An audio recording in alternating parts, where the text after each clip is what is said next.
जी ma'am, ये बताइए आप प्रेस कॉन्फ्रेंस किसके लिए रखे और क्या मांग रहा है प्रेस कॉन्फ्रेंस? देखिए, प्रेस कॉन्फ्रेंस हम तब रखते हैं जब हमें समाज को किसी चीज़ का मैसेज देना होता है। तो आज की भी प्रेस कॉन्फ्रेंस जो है ये किसी इम्पॉर्टेंट मुद्दे पे है। जब भी हम औरतों के सब्जेक्ट पे बात करते हैं, औरतों की इज्जत करना या डोमेस्टिक वायलेंस का सब्जेक्ट हो या फिर किसी ने वुमेन मॉडेस्टी की हो, तो मैं अपना ये कर्तव्य समझती हूँ जब जब भी समाज में अच्छी बुरी चीज़ें हों उसके ऊपर आवाज़ उठाने की। आप लोगों ने कुछ पिछले दिनों में देखा होगा कि मैंने एक लड़की उर्फ़ी जावेद के ख़िलाफ़ कंप्लेंट फ़ाइल की थी। आज का मुद्दा फिर से उर्फ़ी जावेद है। बट प्रॉब्लम ये है कि वो नासमझ लड़कियों ने आज तक जितनी गलतियां की, उसने लोगों को किस तरह प्रोवोक किया। आज मैंने एक कंप्लेंट फ़ाइल की है, जो कंप्लेंट कल हमारे मुंबई पुलिस कमिश्नर को फाइल की गई है। This complaint is basically on Faizan Ansari.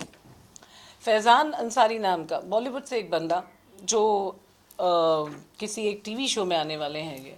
तो इन्होंने एक केक बनाया, केक के ऊपर अंडरगारमेंट्स लगाई और उर्फ़ी जावेद का फ़ोटो रख के वो अंडरगारमेंट्स को इन्होंने सीज़र से कट किया। मैं चाहती हूँ वो वीडियो का एक बार क्लिप बताएं।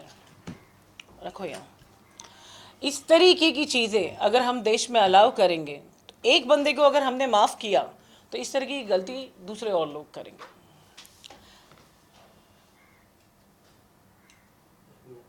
कल कौन वाला ऐसा कोई कल ना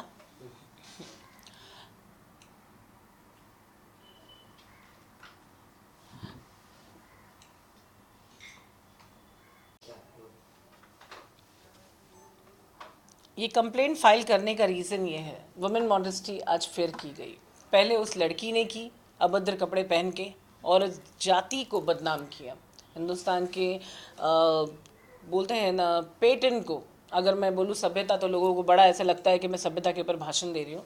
हिंदुस्तान के पेटन को डिग्रेड बोलते हैं ना, नीचे गिरा दिया है लोग ने, बहुत नीचे गिरा दिया। पहले उसने अपने बॉडी को एक ब्लैक बोर्ड की तरह, स्केच बोर्ड की तरह उसके ऊपर स्केचेस बनाए जो वो चाहती थी, जिस तरीके से वो करना चाहती थी।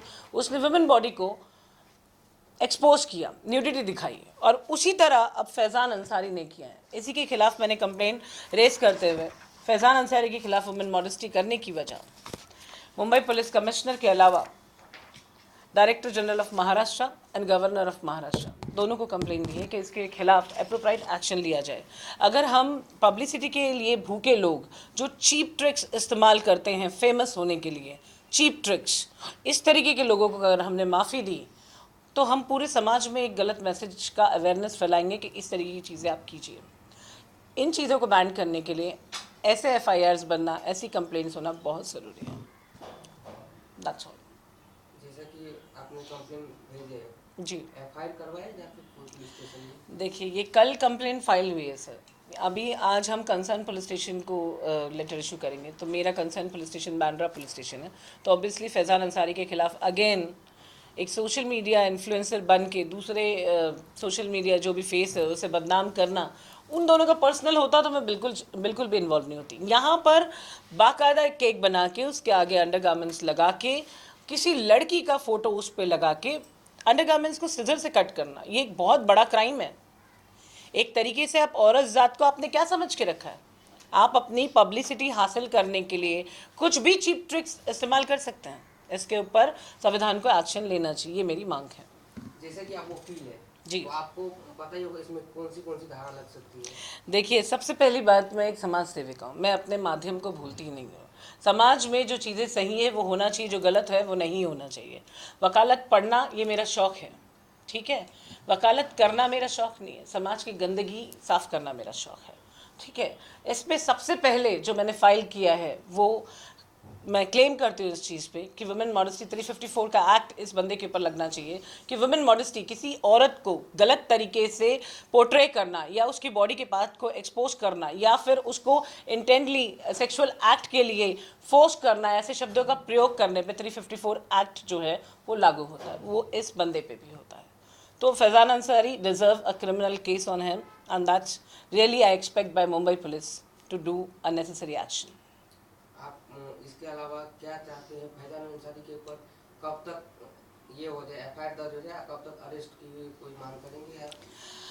सर देखिए, ऐसा है, मैंने मेरा काम किया है, बाकी का काम पुलिस को करने दें। सारे काम मैं करूँगी तो कैसे चलेगा।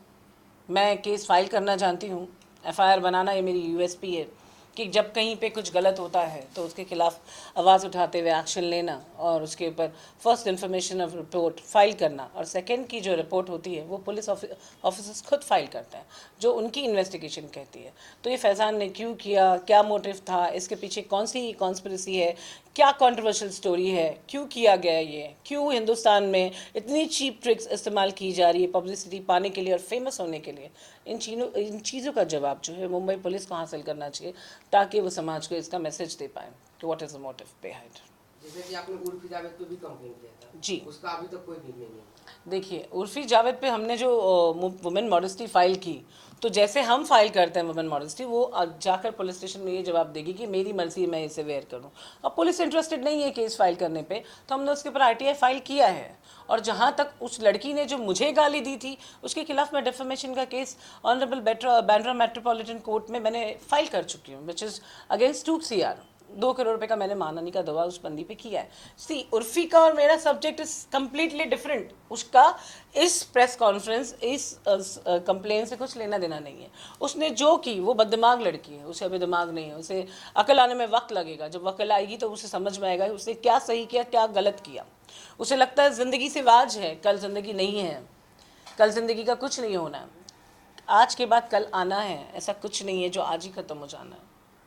और फैज़ान जो कर रहा है, मुझे पता नहीं है लोग अपनी फैमिलीज़ को जवाब कैसे देते हैं, चाहे वो उर्फी जावेद हो या फैज़ान अंसारी हो। और शर्म की बात ये कि मुसलमान है ये लोग, बहुत शर्म की बात है।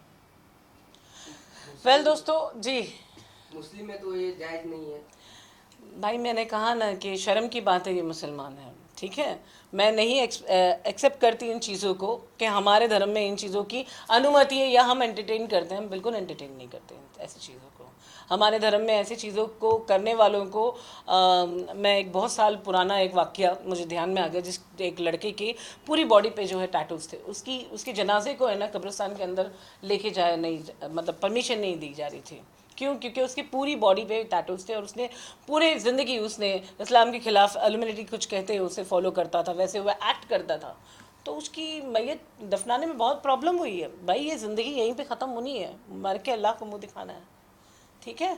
तो मेरा मैसेज सिर्फ आज की आवाम को इतना ही है, आप जब अपने बच्चों को देखते हैं कुछ गलत चीज़ों को स्क्रॉल करते हुए, प्लीज़ उन्हें रोकिए, क्योंकि हम उनके माँ बाप हैं, हम उनके गार्जियन हैं। हमारा फ़र्ज़ बनता है कि हम हमारे बच्चों को अच्छी तालीम दें, और जब हम हमारे बच्चों की तालीम की बात करते हैं तो आस पास और इर्द गिर्द पे भी ध्यान रखना ये हमारा फ़र्ज़ बनता है।